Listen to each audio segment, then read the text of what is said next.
Hello guys, welcome back to my channel Animity. मैं जानता हूँ वीडियो काफी लेट हो गई, लेकिन मैं क्या करता, मैं पहले ही बता चुका था मेरे एग्जाम्स चल रहे हैं। एंड अगर मैं एग्जाम्स में फेल हो जाता तो मेरे घर वाले मेरे को एनिमे पे वीडियो बनाना तो छोड़ो, मेरे को एनिमे ही नहीं देखने देते। सो इसीलिए थोड़ी सी वीडियो लेट हो गई। लेकिन हाँ, अब मेरे एग्जाम्स खत्म हो चुके हैं एंड अब वीडियोस आएंगी धड़ाधड़। मतलब पक्का तो नहीं है, लेकिन हाँ, मैं पूरी कोशिश करूंगा कि अब मैं लेट वीडियोस ना अपलोड करूँ। सो गाइज, जैसा कि हम लोगों ने अब तक देखा कि कैसे आस्था, जो कि बिना मैजिक के पैदा हुआ था, उसका सपना होता है विज़र्ड किंग बनने का, जो कि पूरी दुनिया का सबसे स्ट्रॉन्गेस्ट मैजिशियन होता है। सब उसका मजाक उड़ाते हैं और उससे कहते हैं नहीं, तुम कभी भी विज़र्ड किंग नहीं बन सकते क्योंकि तुम्हारे पास मैजिक ही नहीं है। लेकिन आस्था कभी भी गिव अप नहीं करता और बहुत ज्यादा मेहनत और ट्रेनिंग करता है। एंड एक दिन फाइनली उसकी मेहनत रंग लाती है जब उसको मिल जाती है उसकी 5 लीफ ग्रिमवॉर, जो कि एक मैजिकल बुक होती है जिसके अंदर एक डीमन होता है। एंड आस्था के अंदर भी एक मैजिकल पावर आ जाती है जो कि होती है सामने वाले के मैजिक को खत्म कर देना। फिर आस्था और उसका भाई यूनो दोनों एक मैजिक नाइट स्क्वाड ज्वाइन कर लेते हैं, जिसमें आस्था ज्वाइन करता है ब्लैक बुल्स और यूनो ज्वाइन करता है गोल्डन डॉन। फिर हम देखते हैं आस्था, नोएल और लक ब्लैक बुल्स की तरफ से और यूनो, क्लॉस और मिमोसा गोल्डन डॉन की तरफ से एक साथ एक मिशन पे एक डंजन को एक्सप्लोर करने जाते हैं, जहाँ पे कुछ डायमंड किंगडम्स के भी मैजिशियंस आ जाते हैं। लक सबको अकेले हरा देता है, लेकिन आखिरी में लोटस इसको धोखे से पकड़ लेता है एंड इसको जान से मारने वाला होता है। एंड इधर मिमोसा को मार्स बहुत ज्यादा इंजर्ड कर देता है और क्लॉस और यूनो इससे मिलकर साथ में लड़ रहे होते हैं। एंड आस्था और नोएल भी ट्रेजर की तरफ भाग रहे होते हैं। यूनो, कभी तो मेरी बात माना करो यार, मैं तुम्हारा सीनियर हूँ, जाओ यहाँ से मिमोसा को लेके और बैकअप लेके आओ। हम इस ट्रेजर को डायमंड किंगडम के हाथों नहीं लगने दे सकते। नहीं, मैं पहले ही बोल चुका हूँ कि मैं आपको यहाँ पे अकेला छोड़ के नहीं जाऊंगा। हम लोग साथ में मिलकर इससे लड़ेंगे एंड इसको हराएंगे। एंड तभी मार्स इन दोनों पर दोबारा से अटैक कर देता है। इधर हम देखते हैं लोटस ने लक को बुरी तरह से पकड़ लिया होता है और लक को सांस लेने में भी दिक्कत हो रही होती है। तभी हम लक का बचपन देखते हैं। लक भी एक मिडिल क्लास फैमिली में पैदा हुआ था एंड सारे लोग उसको पागल बोलते थे क्योंकि वो हमेशा हंसता रहता था, जिसपे उसकी मम्मी एक दिन उसको बहुत ज्यादा मारती है। आखिर क्यों एक पागल मेरे घर पे पैदा हुआ? तुम हमेशा हंसते क्यों रहते हो? तुम्हारी दिक्कत क्या है?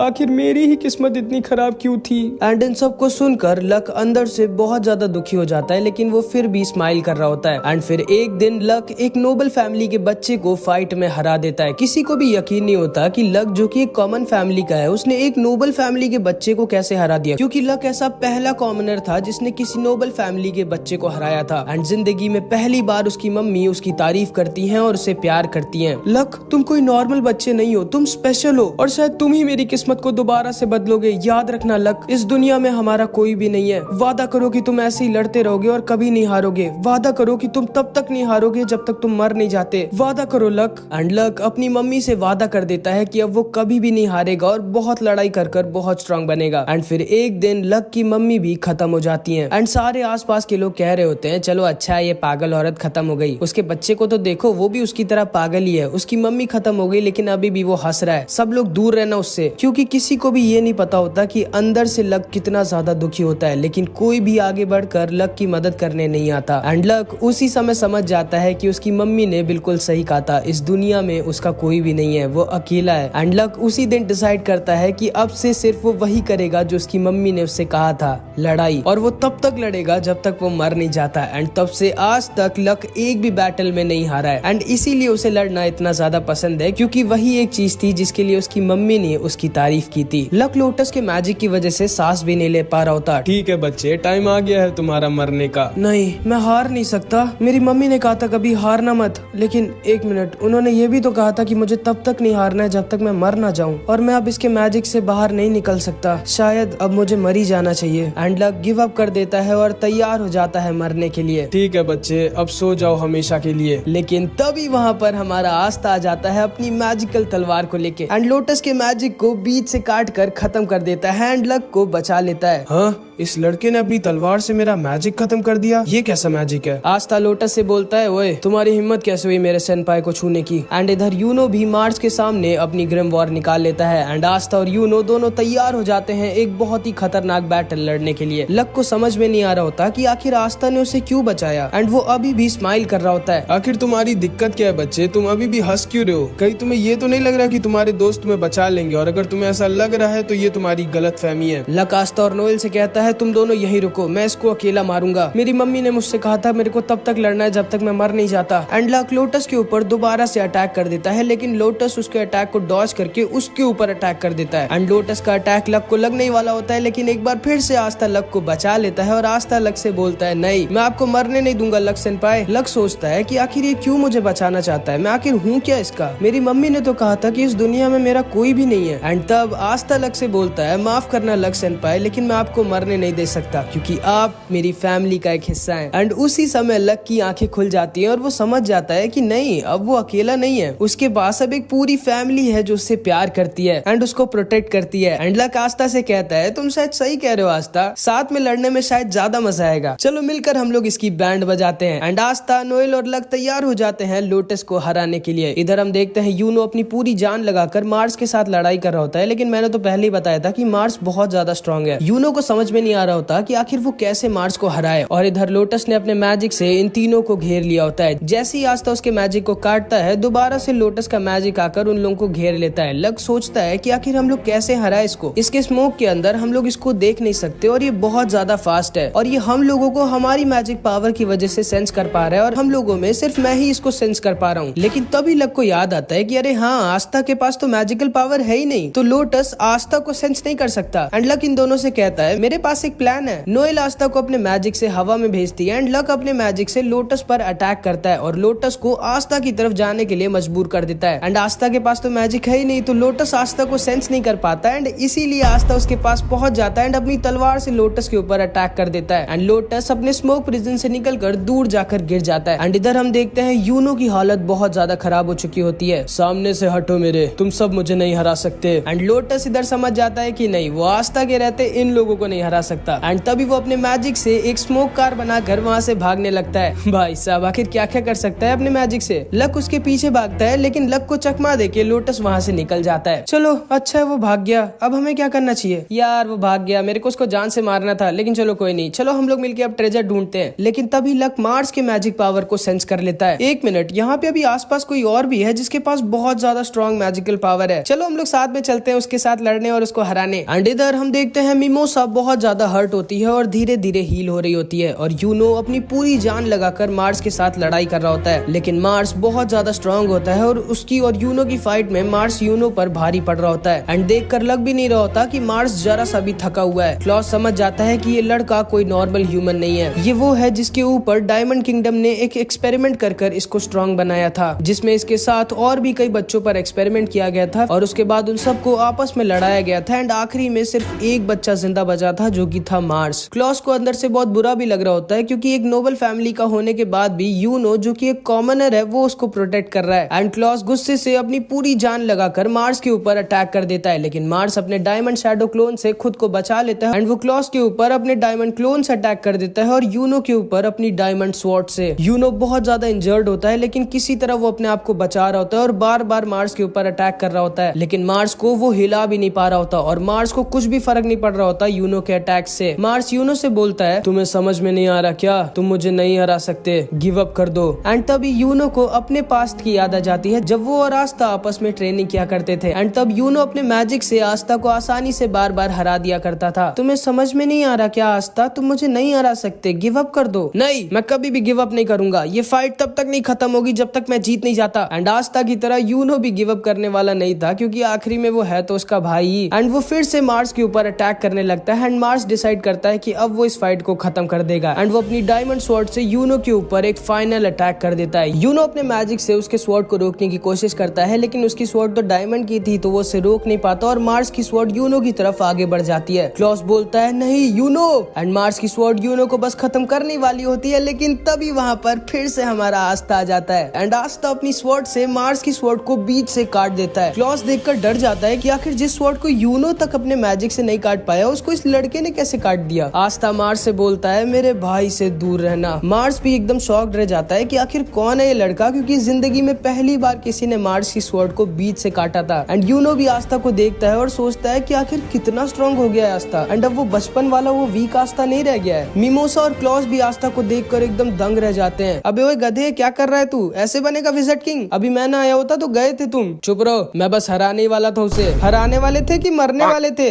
देख लेना, इसको तो मैं ही हराऊंगा। तो ठीक है चलो फिर आओ देख लेते हैं कि हम दोनों में से पहले इसको कौन हराता है। क्लॉस सोच रहा होता है कि आखिर ये कैसे हो सकता है, एक ब्लैक बुल्स का मेंबर, वो भी जिसके पास मैजिक नहीं है, वो सोच भी कैसे सकता है कि वो मार्स जैसे स्ट्रॉन्ग मैजिशियन को हरा सकता है। आखिर कौन है ये लड़का। एंड तभी मार्स का एक शैडो क्लोन क्लॉस के ऊपर अटैक करने वाला होता है, लेकिन तभी लक उससे आकर बचा लेता है और उसके क्लोन को एक ही बार में हरा देता है। हाँ, ये तो लक है जो आज तक तक एक भी बैटल नहीं हारा। यही है क्या वो तीसरा ब्लैक बुल्स का मेंबर जो आस्था और नोएल को अकेला छोड़कर भाग गया था? नहीं, ये भाग नहीं सकता। मुझे शायद कुछ गलत फहमी हुई थी, लेकिन ये क्या हो रहा है? ये कैसे हो रहा है? ब्लैक बुल्स जैसी बेकार स्क्वाड गोल्डन डॉन की मदद कैसे कर सकती है? एंड इधर नोएल भी मिमोसा से आके कहती है, तुम ठीक तो हो ना? हाँ, मैं भी शायद तुम सही कह रही थी, मैं वीक हूँ। हाँ, तुम वीक हो, लेकिन चिंता मत करो, मेरे रहते अब तुम्हें कोई यहाँ छू भी नहीं सकता। एंड इधर हम देखते हैं आस्था अकेले मार्स से भिड़ जाता है। एंड मार्स होता तो बहुत स्ट्रॉन्ग है, लेकिन आस्था के एंटी मैजिक के सामने वो थोड़ा सा कमजोर पड़ने लगता है। मार्स फिर से अपने ढेर सारे क्लोन्स बना देता है, लेकिन यूनो और लक उसके सारे क्लोन्स को संभाल लेते हैं। मार्स आस्था के ऊपर फिर से अपनी स्वॉर्ड से अटैक करता है, लेकिन आस्था की स्वॉर्ड के सामने उसकी स्वॉर्ड थोड़ी न टिकेगी। एंड आस्था उसकी स्वॉर्ड को बीच से काट कर हवा में उड़ता है एंड मार्स के ऊपर अपनी स्वॉर्ड से अटैक कर देता है एंड उसको दूर फेंक देता है। एंड जिंदगी में पहली बार मार्स हार रहा होता है एंड मार्स जाकर बगल के पानी के अंदर गिर जाता है। सारे लोग आस्था की पावर को देखकर एकदम शॉक्ड रह जाते हैं, खास कर की क्लॉस। आखिर ये लड़का जो कि एक कॉमनर है वो इतना स्ट्रॉन्ग कैसे है? ये क्या हो रहा है? क्या हुआ क्लॉस? अब तुम्हें पता चला आस्था कोई ऐसा वैसा लड़का नहीं है। आस्था के पास जो स्वॉर्ड है वो एंटी मैजिक स्वॉर्ड है, जिससे वो सामने वाले के मैजिक को खत्म कर सकता है। क्या इतनी रेयर मैजिकल पावर एक कॉमनर के पास? लगता है इस बच्चे की किस्मत बहुत अच्छी होगी। तुम्हें आस्था के बारे में पता नहीं है क्लॉस, इसीलिए तुम्हें लग रहा है कि आस्था अपनी किस्मत की वजह से स्ट्रॉन्ग है। लेकिन तभी मार्स अचानक से आस्था के ऊपर अपना स्ट्रॉन्गेस्ट अटैक यूज कर देता है, जिससे वो आस्था को बहुत ज्यादा इंजर्ड कर देता है। आखिर हो कौन तुम? आस्था बहुत ज्यादा इंजर्ड हो जाता है और उसके पूरे कपड़े फट गए होते हैं। एंड आस्था मार्स से बोलता है, मेरा नाम है आस्था और मैं वो हूँ जो एक दिन बनेगा विज़र्ड किंग। एंड क्लॉस आस्था की बॉडी को देखकर एकदम डर जाता है। एक मिनट, ये बॉडी किस्मत से नहीं बन सकती। इस लड़के ने तो सच में बहुत ज्यादा मेहनत करी है। क्या ये सच में एक दिन विज़र्ड किंग बन जाएगा? एक कॉमनर? मेरे सामने से हट जाओ, तुम कुछ भी नहीं हो, तुम एक छोटे पत्थर हो मेरे सामने। एंड ये कह के मार्स आस्था के ऊपर अटैक कर देता है। आस्था बोलता है, हाँ माना कि मैं एक छोटा सा पत्थर हूँ, लेकिन मैं वो पत्थर हूँ जो एक डायमंड को भी तोड़ सकता है। एंड आस्था भी मार्स के ऊपर अटैक कर देता है। एंड मार्स होता तो बहुत ज्यादा स्ट्रॉन्ग है एंड उसमें बहुत ज्यादा मैजिकल पावर भी होती है, लेकिन वो आस्था के सामने टिक ही नहीं सकता, क्योंकि आस्था तो मैजिक को खत्म कर सकता है, चाहे मैजिक कितना ही स्ट्रॉन्ग क्यों ना हो। एंड आस्था एक अटैक में मार्स की डायमंड बॉडी को तोड़ देता है एंड मार्स दूर जाकर गिर जाता है और वहीं पर बेहोश हो जाता है। एंड आस्था को लगता है कि वो उस फाइट को जीत गया है। उसके बाद क्लॉस अपने मैजिक से मार्स को बंदी बना लेता है। तुम्हें सच में लगता है ना कि तुम्हारा मैजिक इसको पकड़ कर रख पाएगा? और नहीं तो क्या? मेरी मैजिकल पावर पे शक मत करो लड़के, मैं एक नोबल फैमिली का हूँ और इसको देखो, ये इतना ज्यादा इंजर्ड है। तुम्हें लगता है कि ये मेरा मैजिक प्रिजन तोड़ पाएगा? और मेरे पास इसकी ग्रिमवॉर भी है, अब तो ये नहीं निकल सकता मेरे मैजिक से। ठीक है, समझ गया। आस्था, हाँ जल्दी से उन कपड़ों का कुछ करो। एक मिनट, कपड़े तो मेरे फटे हैं, तुम क्यों शर्मा रही हो? चुप रहो और अपने कपड़े ठीक करवाओ जल्दी। ठीक है, तो गोल्डन डॉन अपने मिशन में सक्सेसफुल हुई और हम ब्लैक बुल से जीत गए, क्योंकि हम पहले ट्रेजर के पास पहुंचे थे। पागल हो गया तुम? मैं ना होता तो अभी तुम लोग ट्रेजर के पास नहीं, भगवान के पास पहुंच जाते। चुप रहो लड़के, तमीज से बात करो मेरे से। मेरा नाम है क्लॉस और मैं गोल्डन डॉन का ये हम जीत गए, ब्लैक बुल्स जीत गई। मेरी बात बीच में मत काटो, ब्लैक बुल्स जीत गई। मैंने कहा मेरी बात बीच में मत काटो, ब्लैक बुल्स जीत गई। गोल्डन डॉन जीती है, ब्लैक बुल्स जीती है, नहीं golden dawn, black bulls. And इसी बात पे इन दोनों की फिर से लड़ाई हो जाती है। तभी लक सबसे बोलता है, ये गेट तो बहुत ही ज्यादा स्ट्रॉन्ग मैजिकल पावर का बना हुआ है, आस्था तुम ही इसको बीच से काट सकते हो। जिसपे क्लॉस बोलता है, जैसे ये लड़का अकेले इतने स्ट्रॉन्ग मैजिकल गेट को तोड़ पाएगा। एंड आस्था एक सेकंड में अपनी स्वॉर्ड से उस मैजिकल गेट को बीच से काट देता है एंड क्लॉस का एकदम मुंह बन जाता है। एंड फिर ये सारे लोग अंदर घुस जाते हैं और अंदर होता है बहुत सारा खजाना। एंड आस्था इतना सारा सोना देखकर पागल हो जाता है। ये सारे लोग भी ट्रेजर को देखने लगते हैं। ये क्या जादू का? ओए लड़के, इस ट्रेजर को मत छुओ। क्यों, ये तुम्हारा है क्या? नहीं, ये क्लोवर किंगडम के लोगों का है। हाँ तो मैं भी तो क्लोवर किंगडम का ही हूँ। ढक्कन किसको बोला तुमने? एंड तभी यूनो को एक मैजिकल स्क्रॉल दिखती है एंड यूनो जैसे ही उसको अपने हाथ में खोलता है, उस स्क्रॉल में जो भी लिखा था वो गायब हो जाता है और यूनो की ग्रिमवॉर बहुत ज्यादा तेज रोशनी में जलने लगती है। क्लॉस सोच रहा होता है कि आखिर ये दोनों भाई जो कि एक नोबल फैमिली के भी नहीं है, फिर आखिर ये दोनों इतने स्ट्रॉन्ग कैसे हैं? एक के पास 4 लीफ ग्रिमवॉर है और दूसरे के पास इतनी रेयर एंटी मैजिक की पावर है। एंड इसके बाद हम देखते हैं नेरो आस्था को जबरदस्ती एक दीवार के पास लेके जाती है। क्या करूं मैं इस दीवार का? एंड नेरो आस्था को मारने लगती है, क्योंकि आस्था समझ नहीं रहा होता कि नेरो से क्या कहना चाह रही थी। लेकिन तभी अचानक से दोबारा से मार्स की ग्रिमवॉर जलने लगती है। लक जोर से चिल्लाता है, दरवाजे से दूर हटो तुम लोग। लेकिन बहुत ज्यादा लेट हो चुकी थी। मार्स गेट को तोड़कर अंदर आ जाता है और नोएल के ऊपर अटैक कर देता है और नोएल बहुत ज्यादा इंजर्ड हो जाती है। आस्था नोएल की हालत को देखकर पागल हो जाता है और अपनी ग्रिमवॉर से अपनी तलवार निकालकर मार्स की तरफ भागता है। मार्स की ग्रिमवॉर भी दोबारा से उड़कर उसके पास चली जाती है और मार्स अपने डायमंड मैजिक से इन सब को पकड़ लेता है। आखिर कैसे? ये तो इतना ज्यादा इंजर्ड था, फिर ये होश में कैसे आ गया? एंड तभी क्लॉस देखकर शॉक्ड रह जाता है, क्योंकि मार्स के पास फायर हीलिंग मैजिक होता है, जिससे वो मिमोसा की तरह अपने आप को हील कर सकता था। नहीं, ये नहीं हो सकता, ये तो इम्पॉसिबल है। एक आदमी के पास एक ही मैजिकल पावर हो सकती है, फिर इसके पास दो मैजिकल पावर कैसे है? एंड आस्ता बहुत ज्यादा गुस्से में मार्स की तरफ अपनी तलवार लेकर भागता है। मैं समझ चुका हूँ कि तुम्हारी मैजिकल पावर क्या है, तुम किसी के भी मैजिक को अपनी तलवार से खत्म कर सकते हो, लेकिन क्या तुम अपनी इतनी बड़ी तलवार से इन सारे सुपर फास्ट मैजिक अटैक्स को रोक सकते हो? एंड मार्स आस्ता के ऊपर डायमंड ब्लेड से अटैक कर देता है। एंड क्योंकि आस्ता की तलवार बहुत ज्यादा बड़ी होती है तो उसे अपनी तलवार से मार्स के सारे अटैक्स को रोकने में दिक्कत होती है। एंड तभी मार्स आस्ता के ऊपर एक बहुत ज्यादा स्ट्रॉन्ग अटैक कर देता है। एंड आस्ता उसी दीवार से जाकर टकरा जाता है जिसे नेरो उसे दिखा रही थी। एंड आस्ता वहीं पर बेहोश हो जाता है। लक, यूनो और क्लॉस को मार्स अपने मैजिक से पकड़ लिया होता है जिससे वो निकल नहीं पा रहे होते। एंड मिमोसा नोएल को हील कर रही होती है और नोएल की हालत बहुत ज्यादा खराब होती है। एंड अगर उसको जल्दी हील नहीं किया गया तो नोएल खत्म हो जाएगी। एंड मार्स बोलता है, नहीं, मैं तुम्हारी दोस्त को तुम्हें बचाने नहीं दूंगा, तुम सब वीक हो, तुम सबको मैं मार डालूंगा। एंड मार्स मिमोसा और नोएल की तरफ आगे बढ़ता है उन्हें खत्म करने। अब आस्ता तो बेहोश हो चुका था और ये तीनों भी हिल नहीं पा रहे होते। अब कौन नोएल को मार्स से बचाएगा ये हम नेक्स्ट पार्ट में देखेंगे। इस पार्ट में इतना ही। एंड नेक्स्ट पार्ट में तब अपलोड करूंगा जब इस वीडियो पे 300 कमेंट्स आ जाएंगे, तो कुछ भी कमेंट जरूर से कर देना। तुम चाहो तो मुझे इंस्टाग्राम पे फॉलो कर सकते हो, कमेंट्स में मैंने लिंक दे दी है। और हाँ, अगर तुमको ऐसी हिंदी एनिमे स्टोरीज देखना पसंद है तो हमारे चैनल एनिमिडी को जरूर से सब्सक्राइब कर देना। मिलते हैं अगली वीडियो में, बाय बाय।